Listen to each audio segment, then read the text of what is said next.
Bonjour, je vous salue tous au nom de Jésus. Vous qui suivez cette émission partout dans le monde entier, que Dieu vous bénisse.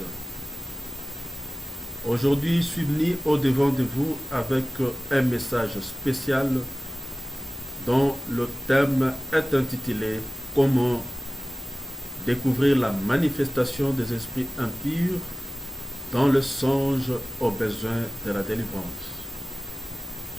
Bien-aimés, nous allons lire deux versets bibliques qui vont nous introduire aux enseignements du jour.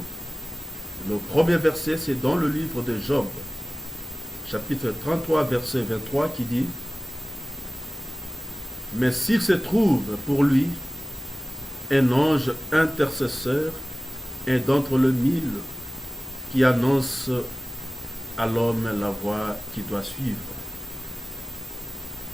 Le deuxième verset, c'est dans le livre de Éphésiens chapitre 6, 18 qui dit « Faites en tout temps par l'Esprit toutes sortes de prières et de supplications, veillez à cela avec une entière persévérance et priez pour tous les saints. » Bien-aimés, lorsque Dieu avait créé le ciel, il avait créé premièrement les anges.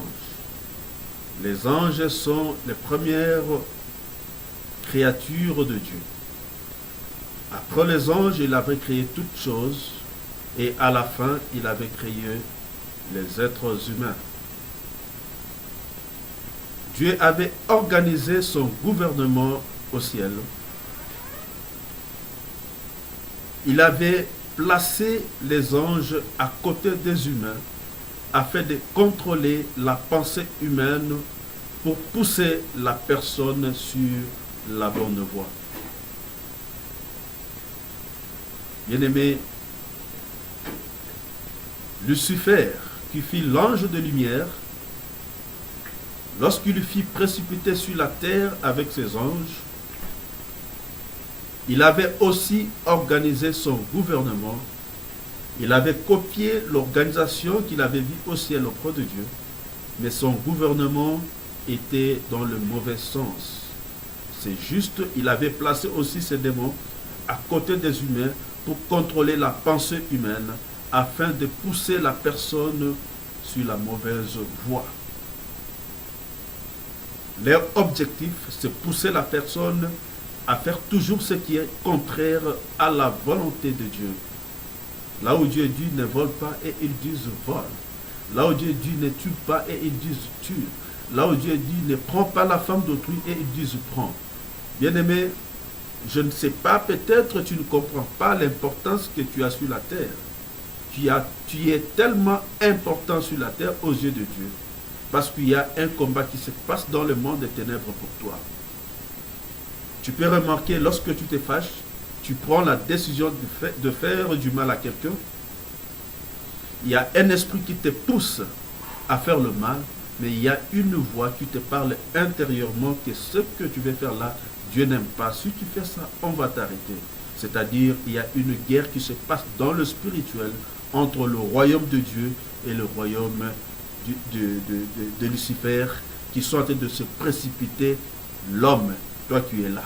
Tu es très important sur cette terre. Alors, bien-aimés, ces démons-là, leur objectif, c'est tenter la personne. S'ils voient que tes pensées sont plus focalisées dans de mauvaises choses, ils viennent te soutenir, te pousser à commettre toujours ce qui est mal. Raison pour laquelle l'apôtre Paul nous dit, il faut chaque fois dans l'esprit faire de prière, faire de supplication, c'est-à-dire c'est une façon d'empêcher l'ennemi de pouvoir contrôler la pensée humaine.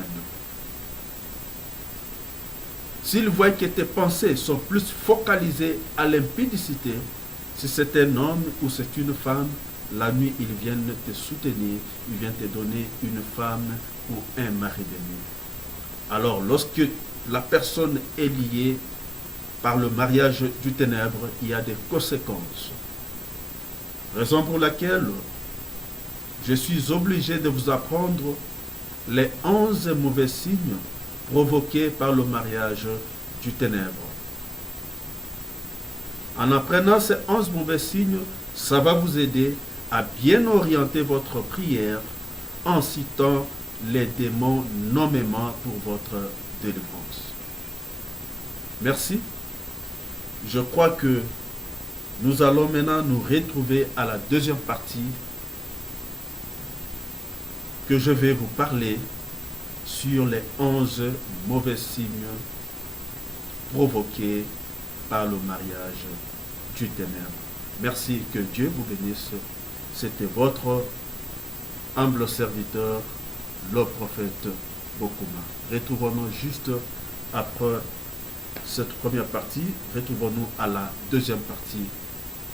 Que Dieu vous bénisse. Merci.